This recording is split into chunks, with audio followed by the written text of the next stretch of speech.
What is up, guys? Good morning or good evening, wherever you are. Welcome back to the channel. And today we will be talking about our Dagger Stalker or Dagger Shadow Chaser, if I may say. As we know, third job has been released, and we have been given a new set of skills that we can use in PvP. So we'll be discussing each one of them, see if they're useful or not, and also I'll show you how it works in the arena and how I use it myself. Again, this is just my personal preference. I know there are better stalkers than me out there, but this is just how I do things.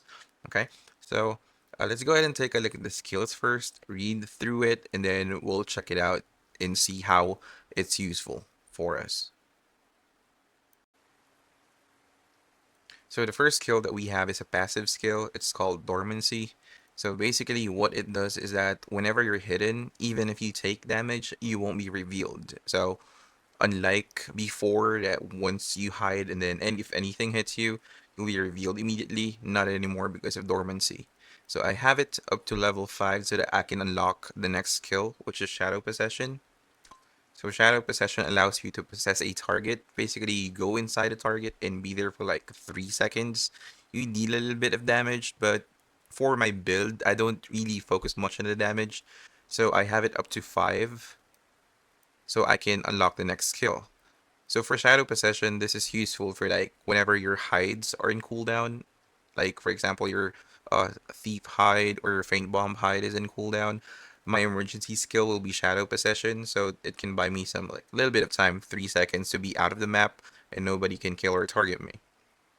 Additionally, there is another perk for the Shadow Possession skill, which comes with the Chaos Panic passive. So when revealing yourself from Shadow Possession or hiding, there is a 50% chance to inflict confusion or terrorize or fear to the nearby enemies within a 4-meter radius for 3 seconds. Okay, additional effect of that is that for every enemy that you confuse or terrorize, you gain 1 stack of what we call excited, which increases our physical attack by 10% and dex by 50, movement speed by 0.2. So can stack up to 5 in last 10 seconds, but they can use Panacea to remove those effects. But it's a good one. I'll show you later in the arena. So I have it to max level 10 so that I can get that 50% chance. So again, for this line, it's 5 for Dormancy because you only actually need just one level of that just to get the, you won't be revealed thing when taking damage. But I have it up to 5 so that I can unlock Shadow Possession. And then same, I have it up to 5 so that I can unlock Chaos Panic. Next one on that line is Feint Bomb, a very useful skill. I only have it to level 1 because I only need its effect. Again, this build does not focus on, doing damage to enemies. It's more of a disruptive style, disruptive playstyle, if I may call it. So Feint Bomb, like I keep it at level 1 so that I can, just use it frequently with the very low cooldown.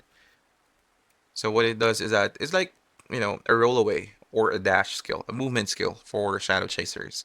What's good about this one is that if you do copy a skill from a Guillotine Cross, it gives you this. It's called Covert Disguise. So it says casting Feint Bomb throws dust and has a 100% chance to enter hiding for 5 seconds. So this counts as like a second hide.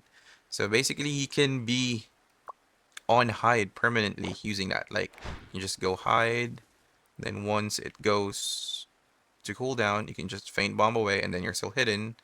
And once your 5 seconds is up, you can just use hide again and then rinse and repeat. So you can just stay hidden for a while.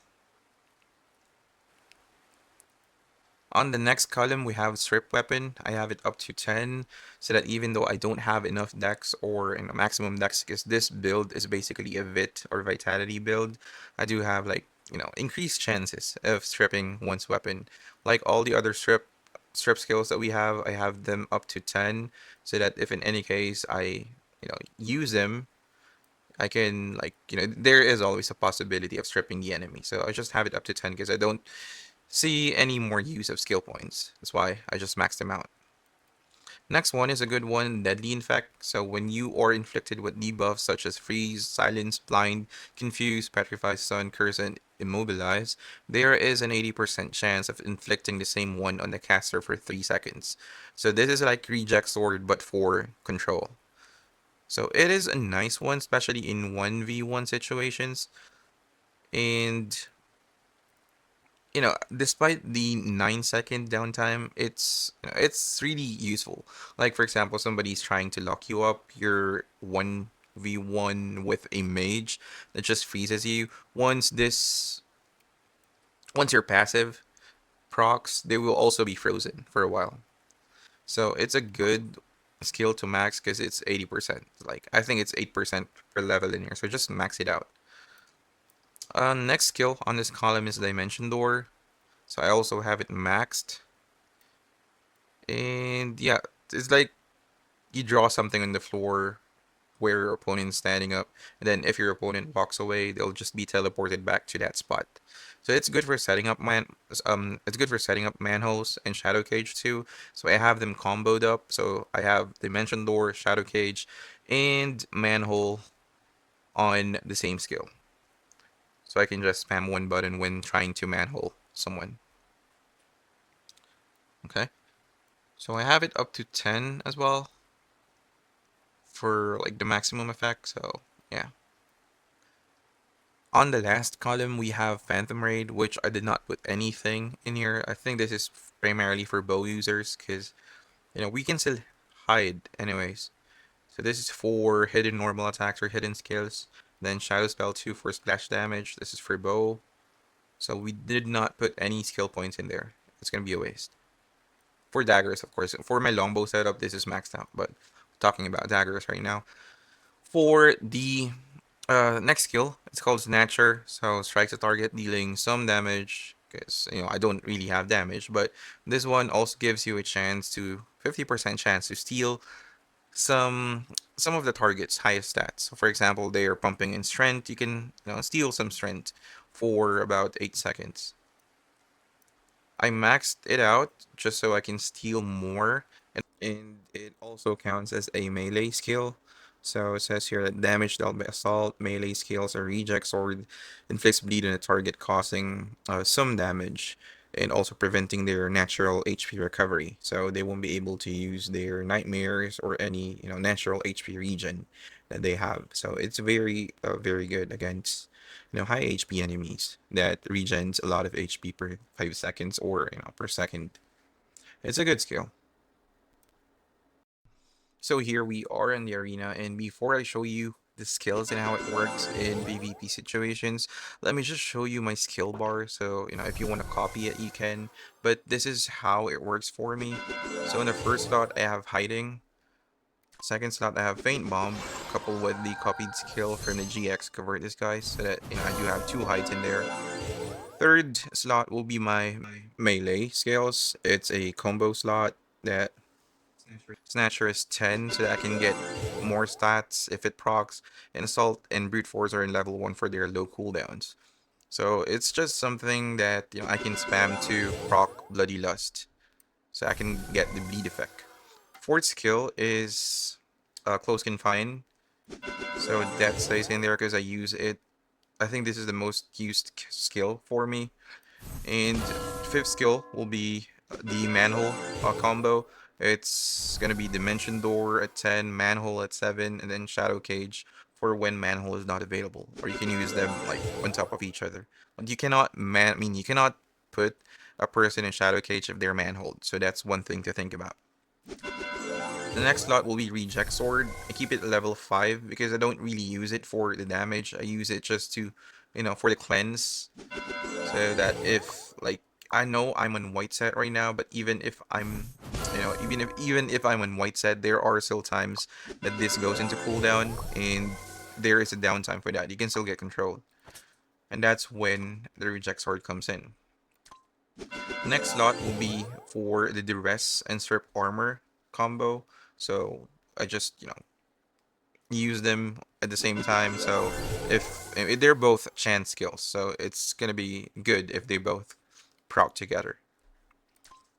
Last slot will be for my Shadow Possession. So this is like a bailout skill. In case both of my mobility skills are in cooldown, I use Shadow Possession until one of them becomes available. So yeah, that's about it for my skill bar. So in PvP situations, I just try to close the gap in with Hide or with Feint Bomb, and then, I just try to confine opponents in the place and keep them from playing. And if, like, for example, they get out of confine and then it does have a downtime, I just hit him with my melee skills. See, the Snatcher, Vit. Since the main status Vit, I was able to take away Vit from the enemy. Now my Vit is 4,000. So that's about, I think, 200 Vit that I stole. Because without Snatcher, my Vit is 3,745.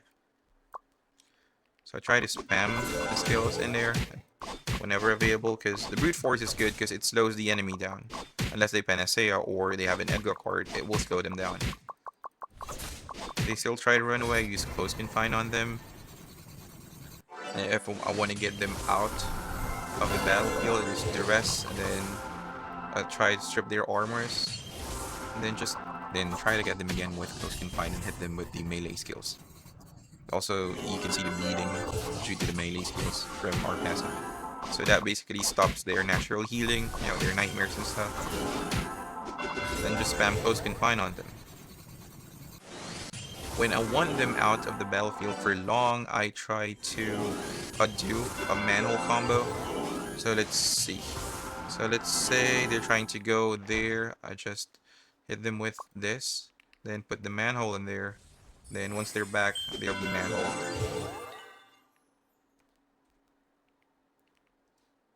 So you can also use the cage in there, like that. And whenever you try to move out, you can just confine them in place. And then just try to be as disruptive as you can, like teleport them around. You can find them whenever you have the chance. So yeah. Reject sword is there for when you get controlled, so you can just get out of the CC by using reject sword and then hide and then maybe feint bomb away. Like that, but I just try to confine people most of the time in manholes or in cages or in chains.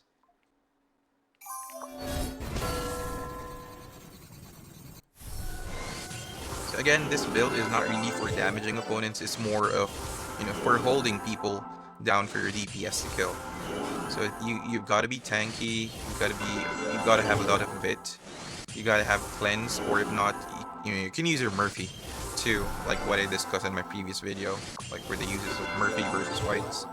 But yeah, also for the passives, as you remember, there was a passive that, like whenever you get out of hiding, yeah, it inflicts fear or confusion.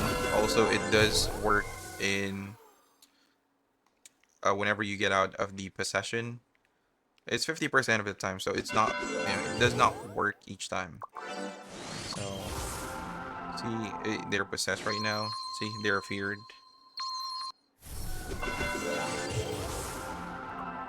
Also works whenever you get out of hiding. See the question marks in there? They're confused. So that's all coming from your new passive, which is the Chaos Panic. So it's a good one. It's additional control for your opponents. On top of you confining them in place, or doing your manhole combo, or just by teleporting them away. See, they're stripped too. I think I didn't see that. So yeah, that's about it for the new skills of the Shadow Chaser and my current skill build. And I hope you picked up on something. I mean, you can watch my KVM videos as to how I use it in a real time. I'll upload one soon, but currently, this is how I fix my skills. You see, I don't use Raid anymore because I don't have space for it. And, I do have a lot of control skills anyway, and Raid just blinds people. I also don't use Enchant Poison because I'm not here to do damage, and I have Bleed anyway to stop HP regen. Detox, I did not put a point in there because I don't have a slot, and also I have Cleanse from Reject Sword and, Panacea. So yeah, that's about it for the new skills of the Shadow Chasers. I hope you picked up on something. Again, you can just pause and copy my setup in here and see if it works for you. If not, and if you have good recommendations, you can leave it in the comments and then I can try it for you and see how it goes.